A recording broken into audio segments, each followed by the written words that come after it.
Oh yeah, of course. It's infantilizing, of course. Michelle Obama, like her husband, is a narcissist. I just refer to him all the time as a narcissist in chief. I can do and say things to you. I'm high maintenance, so you better keep me happy. I can do and say things to you I wouldn't tolerate said or done to me. Oh, and by the way, Marl, there's the other possibility is she is so unbelievably smart. Oh no! You and I are not capable of understanding that thesis she wrote, and you and I don't get it. So I'll keep my mind open to that possibility. If somebody would show me that I'm the dumb one, I would say, man, I'm relieved, because I hate the idea that a couple of narcissistic idiots are running this country now. Yeah, exactly. That is going to make your head explode. Not to mention be very frightening. And it's no, you don't understand me. That's a dodge. They're easily understood. Black people will say, you don't know what it's like to be black. Yeah, I do. I see you act every day. I see how you behave. Are you saying your value system? I know how that works too. The other day, the president at dinner of the Black Caucus talked about the justice gap. And he used all the terms, all the buzzwords: driving while black, walking while black. Oh, yeah. Then he was in India a couple of weeks ago saying the same thing. In his own life, he had been the victim of racial discrimination. In his biography, he taught autobiography, and it's weird, isn't it, having written 2 autobiographies by the time he's count them 40 years old. And his first one, the one everybody was actually written by a very skilled professional writer.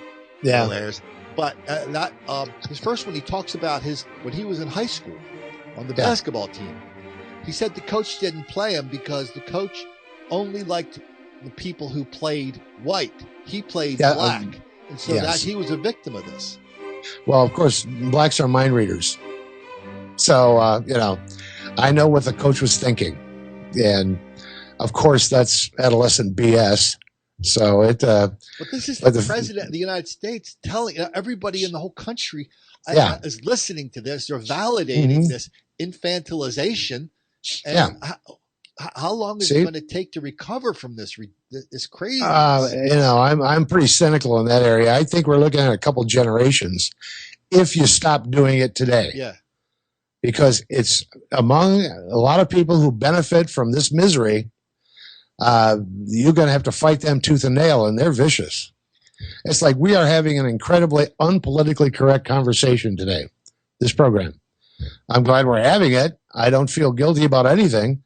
This is what I've learned over the years about black people and black criminals and the black people who support them and the white liberals who support them. This is just common knowledge. This is not something, but it's not something that's evil. However, there'll be a lot of people probably try to make it evil, but that's how they roll. That's how they work. So 10 years ago, if you and I had this conversation, it would have been, even though you had all this unbelievable firsthand experience, it would have been kind of he said, she said, and I'm not really sure if Newburn knows what the hell he's talking about. But guess what happened 10 years ago, almost to the day? They invented a little outfit called YouTube.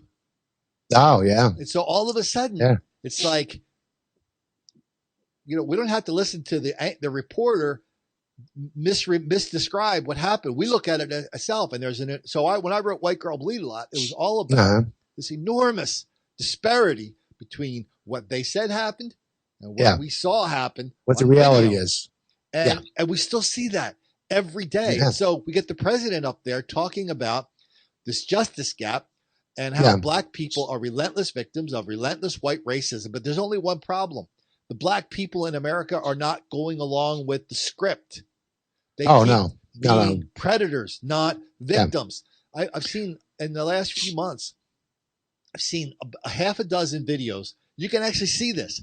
You see a black person driving by in a car. Okay, lots of street cameras, right? The car, they hit the brakes. It's nighttime. This happened twice in Philly. Yeah. They hit the brakes and they get out of the car because they just drove by a little old lady carrying a bag of groceries. Yeah.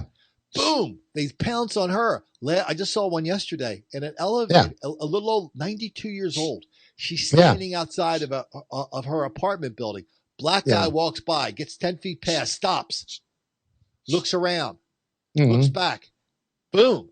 He pushes. We see her Yeah. Him pushing over a 92-year-old woman. This is the sadism. This is where they can do anything they want. So tell me what how's the sadism related to the infantile stuff? Sorry to interrupt you.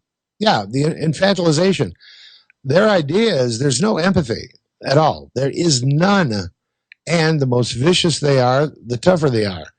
There's no feeling for anyone if they're a potential target. Okay, so now, the very popular topic, by the way, promoted by the Nation of Islam primarily, but it's really popular now, are these re-entry programs. So we have all these innocent angels that lost their little lambs that lost their way, that ended up under your cruel care at the prison system.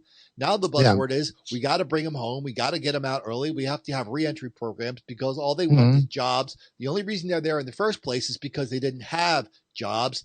How's that working out? Well, that's never worked in American history. In other words, a majority of people that have, since the country's founding, the majority of people have been dirt poor. If that reasoning was true, this would be one crime haven, torn up country. The thing is, some groups are violent and some groups are tame and civilized with a few criminals thrown in once in a great while. If you have somebody assault or murder somebody in a white community, can be a white perpetrator, that community wants them in prison for decades, if not life. In the black community, they want them in prison for 6 weeks. And when they come out, they're celebrated in song. And absolutely, yeah. I mean, you've been a victim, this sort of thing. If they could see the other end, I tell people, I was in Europe, I won't say what country, doing some work. This is about 12 years ago.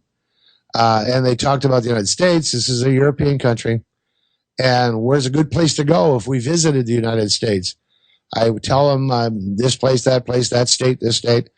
Stay out of black communities where you see a majority of black people, even a few. Get out of there. Okay, hold on. You are in danger. When we come back, we're going to talk about how that is the official advice that the consuls give their own citizens when coming to America.